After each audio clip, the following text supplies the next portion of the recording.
We have just measured the calcium hardness, and now we are going to measure the total hardness, remembering that hardness would be caused by not only calcium but also magnesium and many other multivalent cations, such as, for example, iron or zinc or chromium. So we already have a sample, and what I'm going to do is see if there is any hardness already in the water which I'm going to be using. So I'm going to go ahead and put somewhere between 20 and 50 cc's in the titration dish. Once again, this titration dish is dedicated for hardness because we don't want to have any traces of phenophthalein. For example, in this particular titration dish, we used it for chlorides and alkalinity. There's going to be always a trace of phenophthalein that is going to make it very difficult for us to recognize a blue and the total absence of a purple color. So here is the deionized water for the reaction to take place.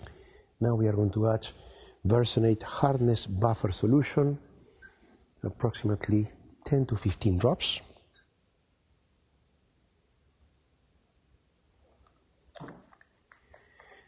And now the indicator. It's also in liquid form.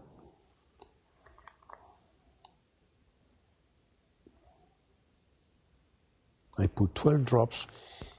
Anything between 10 and 15 drops is fine. And here we can see very clearly that we have a very dark, intense blue. This clearly indicates the absence of calcium, which means that my deionized water is of a very good quality, and I don't have to worry about scavenging and eliminating the calcium to zero the solution, so I can distinguish very well the calcium that I'm going to be having in the filtrate. So now it's time for me to go ahead and add a sample. I'm going to go ahead and measure 1 cc and put it here.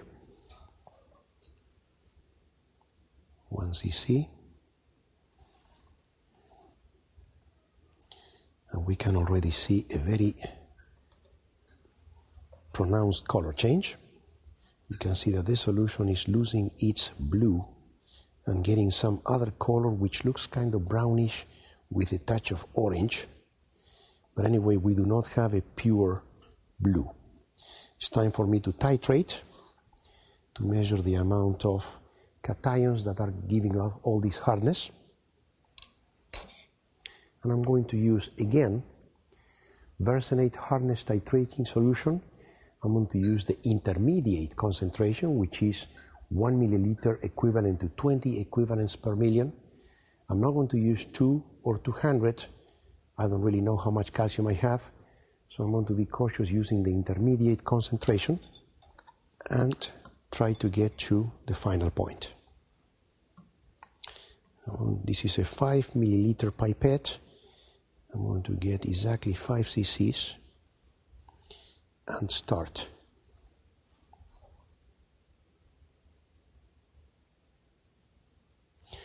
We can see the tendency for the blue color to reappear.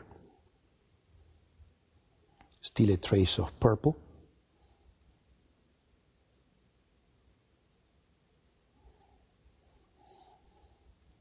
Still a trace of purple, but we are very near.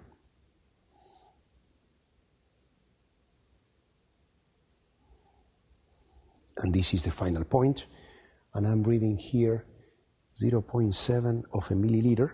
That's a very small amount, and as a matter of fact, I can use the calculation that I have 0.7